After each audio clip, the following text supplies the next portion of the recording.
kata katu nang kedorong salah cakap, tangan nang talimay salah ayun, kaki nang kedorong salah langkah. Kepada Allah saya mohon ampun, kepada seluruh kita yang hadir, teristimewa keluarga besar Kedepatian, saya mohon maaf yang sedalam-dalamnya. Karena berbicara Kedepatian ini Pak Kapit, mungkin sejarah awalnya sudah sekian abad yang lampau. Sampai detik ini tidak secarik kertas pun sebagai administrasi arsip yang ditinggalkan kepada kami. Hanya melainkan kisah-kisah sejarah-sejarah dan nukil-nukil yang ditinggalkan oleh orang tua kami. Jadi inilah yang bisa kami sampaikan walaupun sedikit, tapi ini yang dapat kami berikan. Teringat masa yang dulu Pak Kapit, terkenal masa yang silam. Agi saimang asiamang babudahan, waktu mulai berbuktikan. Gemparlah bukit dengan pematang, heninglah lekuk dengan lurah. Jatuhlah mun nandai dahan, terbang selalu nandai batin. Ribut, apa sebab gerangan, apa hal yang terjadi. Oleh karena itu inilah yang bakal saya sampaikan. Mohon maaf kalau anda tidak tepat pada sasarannya. Kedepatian adalah salah satu kalbu yang sudah diaku dalam Kelurahan Dusun Bangku, yang sampai saat ini sudah berkembang biak membudaya di antara kalbu-kalbu yang lain. Yang pertama kali kalbu Datuk Pengulu Madin ada di Bangku Tinggi. Kedua kalbu Pengau ada di Bangku Tinggi. Yang ketiga Depati ada di Bangkorna. Yang keempat Datuk Melaku ada di Bangkorna. 4 kalbu ini adalah orang yang senasib sepananggungan, memikul samu berat, mengukur samu panjang, menimbang sampai saat itu. Adapun kisah-kisah kedepatian ini adalah kisah yang sudah silam yang melampau. Zaman dahulu kala, waktu kita masih hidup di zaman primitif, usahakan negara berkembang, Bangku pun saat itu masih menjadi dengan adanya riuh bukit sampai ke pematang, sampailah sungai ke dalam rimau. Terkejut dan gempa anak negeri, termasuk seluruh hewan dan binatang yang ada di hutan. Oleh karena itu, dapatlah kabar dengan berita, kabar nak sekali lalu berita nak sekali nempuh, kabar nak dibawa pikat lalu berita nak dibawa angin lewat. Kepada anak negeri Dusun Bangku, yang saat itu sudah berada salah satu kalbu, yaitu kalbu Datuk Melaku,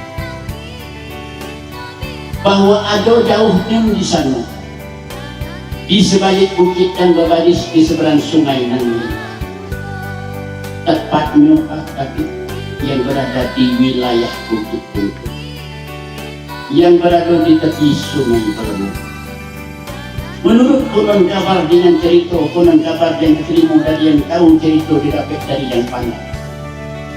Di situ tinggal beberapa keluarga, di situ tinggal beberapa kelompok, yang manusianya adalah manusia utuh seperti kita, badan sehat, akal sehat, anak ada, istri ada, cucu pun ada di situ. Sudah berumah bertanggung bertepian sampai mandi di situ, yang kita sebut dengan tinggal di pedalaman.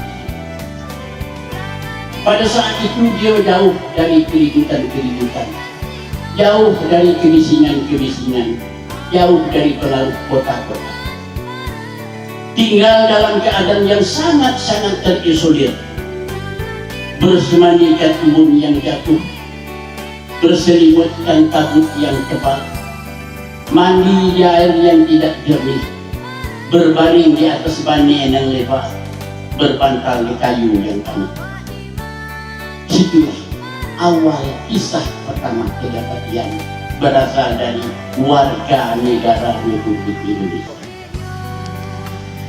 Oleh karena itulah, dari salah satu dari warga kita, dari kelompok kita yang berada di Dusun Bangkok, mudik sudah ditingau kaulu air, kainnya sudah ditinguk ke marus sungai, kedateh sudah terbang memubung ke awan putih, sudah dilumpuh laut dan hujung, sudah ditidi rantau berjenang, mencari di mana titik temu, di mana tempat dia tinggal, di mana tempat dia bermukim. Kalau niat baik, sengketo pun bagus. Sudah dicari ke bukit nan bapa matang, sudah ditubun ternah nan hijau, lagi tebuh pemakan tangga.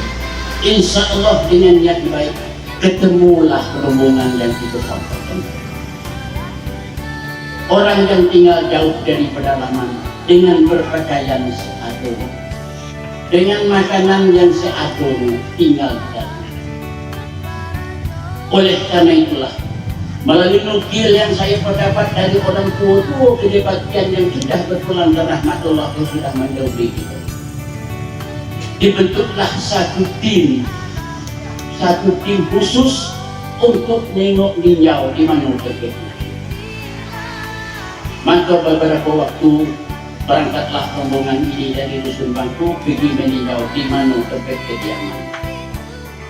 Alhamdulillah dengan niat yang baik, dengan tulus dan ikhlas, ketemu di mana rumah tempatnya tinggal, di mana tepian tempat mandi, di mana halaman dan alhamdulillah ketemu. Pertemuan pertama tidak terjadi banyak dialog. Pertemuan pertama adalah kejadian bermusyawarah dan bersilaturahmi. Disambut baik, disambut dengan senang, disambut dengan sukacita.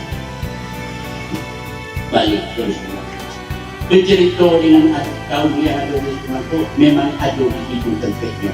Tandonya, ada tanggonya, ada rumahnya, ada buatan duriannya, ada sengkal yang milik itu. Maka disusul lagi untuk yang kedua.